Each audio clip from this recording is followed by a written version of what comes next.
যদি আপুনি সমাজৰ সকলো কাৰবাৰ দেখিও ভুলটোকো সঁচা বুলি মানি লৈছে তেনেহ'লে আপুনি ভাল আৰু যদিহে আপুনি সত্যৰ পক্ষে মাত মাতিছে তেনেহ'লে আপুনি বেয়া। আচাৰ্য চাণক্যই কৈ থৈ গৈছে, জংঘলৰ আটাইতকৈ চিধা গছজোপা সোনকালে কাটি পেলোৱা হয় আৰু বেকাবেকি গছবিলাকক এৰি থৈ অহা হয়। সৰুৰে পৰা আমাক শিকোৱা হয় জীৱনত ভাল মানুহ হ'বৰ বাবে। আমি শুনি আহিছোঁ যদিহে আমি কাকো একো অন্যায় নকৰোঁ, সদায় ভাল মানুহ হ'বলৈ চেষ্টা কৰোঁ, তেনেহ'লে জীৱনত আমি সদায় সুখী থাকিম। কিন্তু বহু ক্ষেত্ৰত ইয়াৰ ওলোটাটো হোৱা দেখা যায়।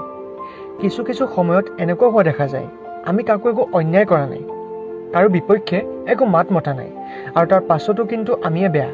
সমাজখনত এনেকুৱা বহুতো ব্যক্তি থাকে যিসকল বেয়াৰ শ্ৰেণীত পৰে, কিন্তু তাৰ পাছতো তেওঁলোক ভাল। সেইবাবে হয়তো কোৱা হয় বেয়া হওক, পৃথিৱীখন আপোনাৰ হাতৰ মুঠিত থাকিব। কিন্তু প্ৰকৃত সত্য কোনটো? আমি ভাল মানুহ হ'ব লাগে নে নালাগে? প্ৰকৃতাৰ্থত ভাল মানুহে জীৱনত আটাইতকৈ বেছি কষ্ট পায় সেইটো কিয় কোৱা হয়? আৰু যদিহে আপোনাৰ জীৱনতো এইটো হৈ আছে, আপুনি কাকো একো অন্যায় কৰা নাই, আপুনি কাৰো বিপক্ষে মাত মতা নাই, আপুনি ভাল হ'বলৈ চেষ্টা কৰিছে, অথচ আপোনাৰ লগত বেয়া হৈ আছে, তেনেহ'লে এই ভিডিঅ'টো আপোনাৰ বাবে। কাৰণ ভাল মানুহ হ'বলৈ আপুনি এনেকুৱা কিছুমান ভুল জীৱনত কৰি গৈছে, যিবোৰ ভুলৰ বাবে মানুহে সুবিধা লৈছে আপোনাৰ ভাল হোৱাৰ আৰু প্ৰতিটো ক্ষণত হয়তো আপোনাক খুটি খুটি খাবলৈ চেষ্টা কৰিছে। গতিকে এই ভিডিঅ'টো আপুনি খুব ভালকৈ বুজিব লাগিব, যিটোৱে আপোনাক এনেকুৱা কিছুমান ভুলৰ পৰা বচাই ৰাখিব, যিবোৰ আপুনি ভাল মানুহ হ'বলৈ বুলি প্ৰচেষ্টাত লাগি আছে, যিটো আচলতে ভাল মানুহ হ'বলৈ নহয়, নিজকে দুৰ্বল বনাবলৈহে আমি অজানিতে কৰি আছোঁ। ইয়াৰে 1 নম্বৰ যিটো ভুল সেইটো হৈ গ'ল, ভাল মানুহে তেওঁলোকৰ লগত যিমানে বেয়া নহওক কিয় সদায় কাজিয়া কৰাৰ পৰা আঁতৰত থাকিব বিচাৰে। বন্ধুসকল, কাজিয়া কৰাটো বেয়া কথা। আমি কেতিয়াও লোকৰ, যদি আপোনাক কোনোবাই অপমান কৰিছে আৰু আপুনি প্ৰথমবাৰ সহ্য কৰি লৈছে, তেনেহ'লে আপুনি এজন বহুতেই বেছি জ্ঞানী মানুহ। যদি আপোনাক দ্বিতীয়, তৃতীয় বা চতুৰ্থবাৰলৈকে অপমান কৰিছে আৰু আপুনি সহ্য কৰি আছে, তেনেহ'লে আপুনি প্ৰকৃতাৰ্থত সঁচাকৈ এজন মহান মানুহ। কিন্তু যদিহে আপোনাক জীৱনত বাৰে প্ৰতি একেজন মানুহে অতিষ্ঠ কৰি তুলিছে, অপমান ইটিকিং কৰি কৰি, আৰু তাৰ পাছতো আপুনি সহ্য কৰি আছে, তেনেহ'লে আপুনি এজন মূৰ্খ হিচাপে বিবেচিত হ'ব। ইয়াৰ অৰ্থ হৈ গ'ল, আপোনাক যদি কোনোবাই বিনা কাৰণত জোখতকৈ বেছি কিবা কৈ আছে, তেনেহ'লে আপুনি এই ভাল মানুহ হোৱাৰ চক্ৰান্তত পৰি তেওঁক ওলোটাই একো নোকোৱাকৈ কেতিয়াও নাহিব। এবাৰ দুবাৰ, দ্বিতীয়বাৰ, তৃতীয়বাৰ হয়তো আপুনি তেওঁক ইগন'ৰ কৰিব পাৰে, কিন্তু যিজন ব্যক্তিয়ে প্ৰতি মুহূৰ্তত আপোনালোকক বেয়াকৈ কৈ আছে, সেইবোৰ সহ্য কৰি একো লাভ নাই। তেওঁলোকক উত্তৰ দিবলৈ সাজু হওক। তেওঁলোকক যিমানে আপুনি উত্তৰ নিদিয়াকৈ মনে মনে সহ্য কৰি থাকিব, সিমানেই মানুহে আপোনাৰ বিপক্ষে মাত মাতিবলৈ আৰম্ভ কৰিব আৰু আপুনি আপোনাৰ অধিকাৰৰ বাবে মাত মতাৰ যিটো ক্ষমতা সেইটো হেৰুৱাই পেলাব। গতিকে ভাল মানুহে জীৱনত দুখ পায়, ইয়াৰ প্ৰথম যিটো ভুল তেওঁলোকে কৰে সেইটো হৈ গ'ল, তেওঁলোকক কোনোবাই যদি কিবা এটা বেয়াকৈও কৈ দিয়ে, তেওঁলোকে সেইটোক একচেপ্ট কৰে আৰু আমি ভাল মানুহ হৈ থাকিব লাগিব এই বুলি ভাবি কাকো প্ৰত্যুত্তৰ নিদিয়ে। দ্বিতীয়টো হৈ গ'ল, ভাল মানুহে সদায় বেলেগৰ বাবে এভেইলেবল থাকে।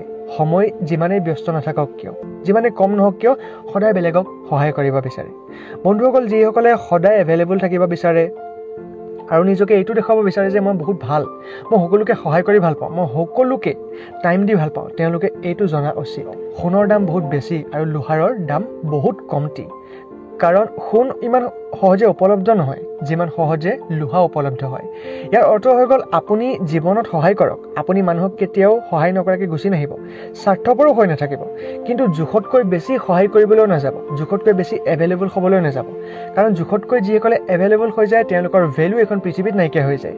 আপুনি ভাল মানুহ হ'বলৈ আমি কৰি আছোঁ, সেইটো হৈ গ'ল চিধা চিধি মানুহে বেলেগৰ প্ৰতিটো কথাতে এগ্ৰী হয়, আনে যি কয় তেওঁলোকে মানি লয়, যদিও তেওঁলোকে সেই কথাটো শুদ্ধ হয় বা নহয় বা যোগ্য হয় বা নহয় সেইটো আচলতে নাজানে বা জানিবৰ চেষ্টা নকৰে। আচলতে তেওঁলোকে নহয় বা ন' বুলি ক'ব নোৱাৰে দ্বিতীয়জন ব্যক্তিক, যাৰ বাবে তেওঁলোকে বিপদত পৰে। বন্ধুসকল, আমাক যেতিয়া কোনোবাই কিবা এটা হেল্প বিচাৰে, কিবা এটা কয়, বহু ক্ষেত্ৰত আমি তেওঁ আমাক বেয়া পাব বুলি বা আমি ভাল মানুহ হ'বলৈ চেষ্টা কৰাৰ বাবে আমি ন' ক'ব নোৱাৰোঁ। কেতিয়াবা আমাৰ খুবেই পাৰ্চনেল কিবা এটা বস্তু তেওঁলোকে বিচাৰে, কেতিয়াবা টকা পইচা ধাৰলৈ বিচাৰে। কিছু কিছু সময়ত আমি বুজি পাওঁ সেই ব্যক্তিজনক টকা পইচা ধাৰলৈ দিয়াটো আমাৰ বাবে খুবেই ক্ষতিকাৰক, সেই ব্যক্তিজনৰ লেনদেনটো বহুতেই বেয়া। তাৰ পাছতো আমি মুখেৰে ন' বুলি ক'ব নোৱাৰাৰ বাবে, ভাল মানুহ হ'বলৈ চেষ্টা কৰাৰ বাবে তেওঁলোকে আমাৰ ফাইদা তোলে আৰু আমাক তেওঁলোকে ইউজ কৰে। গতিকে মনত ৰাখিব, আচলতে ন' বুলি যদি আপুনি কাৰোবাক কৈছে, ইয়াৰ অৰ্থ এইটো নহয় যে আপুনি বেয়া মানুহ হৈ গ'ল। আপুনি প্ৰত্যেকটো ক্ষেত্ৰত য়েছ যেনেকৈ ক'বলৈ শিকি লৈছে, ঠিক তেনেকৈ জীৱনত ন' ক'বলৈ শিকিব লাগিব। কিছু ক্ষেত্ৰত আপুনি ন' কোৱাটো প্ৰয়োজনীয়, য'ত আপোনাৰ নিজৰে লোকচান হ'ব পাৰে। গতিকে আপোনাক যদি বেয়া কাম এটাটো লগ ধৰিছে, আপোনাক যদি বেয়া কিবা এটাটো কামত খটুৱাবলৈ বিচাৰিছে, আপুনি তেওঁক সহায় কৰাৰ পৰা আঁতৰত থাকক আৰু সদায় ন' বুলি ক'বলৈ শিকক। যিটো ভাল মানুহ হ'বলৈ চেষ্টা কৰোঁতে আমি য়েছ বুলি কৈ পাওঁ, বেয়া পাব বুলি আমি ন' বুলি নোকোৱাকৈ থাকোঁ আৰু আমাৰ ফাইদা মানুহে তুলি দিয়ে। 4 নম্বৰ ভুল, যিটো আমি ভাল মানুহ হ'বলৈ যাওঁতে প্ৰায়ে কৰোঁ, সেইটো হৈ গ'ল ভাল মানুহে নিজৰ দুৰ্বলতাখিনি বেলেগৰ আগত প্ৰকাশ কৰি দিয়ে। এটা কথা মনত ৰাখিব, ভুলতো নিজৰ দুৰ্বলতাখিনি আনৰ আগত প্ৰকাশ কৰিব নালাগে। ই এটা সময়ত আপোনাৰ ধ্বংস বা আপোনাৰ পতনৰ কাৰণ হ'ব পাৰে। সন্মুখৰজনে নিজেই যদি আপোনাৰ অন্তৰখন বুজি পায়, সেইটো বেলেগ কথা। কিন্তু আপুনি জানি বুজি নিজৰ দুৰ্বলতাখিনি বেলেগৰ আগত প্ৰকাশ নকৰিব। বহুতে ভাবে, মই যদি মোৰ মনৰ কথাবোৰ বেলেগৰ আগত প্ৰকাশ কৰোঁ, মোৰ দুৰ্বলতাখিনি বেলেগৰ আগত প্ৰকাশ কৰোঁ, মানুহে মোক সদায় সহায় কৰিব, মানুহে মোক হেল্প কৰিবলৈ আগবাঢ়ি আহিব আৰু মোক সদায় ভাল পাব। কিন্তু আপুনি জনা উচিত, মানুহৰ মন যিকোনো মুহূৰ্তত সলনি হ'ব পাৰে। আজি আপুনি যিজনক বিশ্বাস কৰি নিজৰ দুৰ্বলতাবোৰ প্ৰকাশ কৰিছে, হয়তো সেইজনে অহা কালিলৈ আপোনাৰ সেই দুৰ্বলতাৰ সুযোগ লৈ আপোনাক ব্লেকমেইল কৰিব পাৰে। সমাজত আপুনি এজন হাঁহিয়াতৰ পাত্ৰ হ'ব পাৰে। সেইবাবে সদায় মনত ৰাখিব, আপুনি কেতিয়াও কোনো মানুহক নিজৰ দুৰ্বলতাৰ কথা প্ৰকাশ নকৰিব। বন্ধুসকল, এইকেইটা এনেকুৱা সুযোগ বা সুবিধা, যিকেইটা আমি মানুহক দিয়াৰ বাবে মানুহে আমাক দুখ দিবলৈ সুবিধা পায়, যিকেইটা সুবিধা মানুহক দিয়াৰ বাবে মানুহে আমাৰ ওপৰত নিজৰ আধিপত্য স্থাপন কৰিবলৈ সুবিধা লাভ কৰে, কেতিয়াও ভাল মানুহ হ'বলৈ বুলি জোখতকৈ বেছি সুবিধা মানুহক কেতিয়াও নিদিব। বন্ধুসকল, ভিডিঅ'টোৰ শেষত এটা কথা নিশ্চয় ক'ম, আপোনালোকক মই কেতিয়াও বেয়া মানুহ হ'বলৈ কোৱা নাই।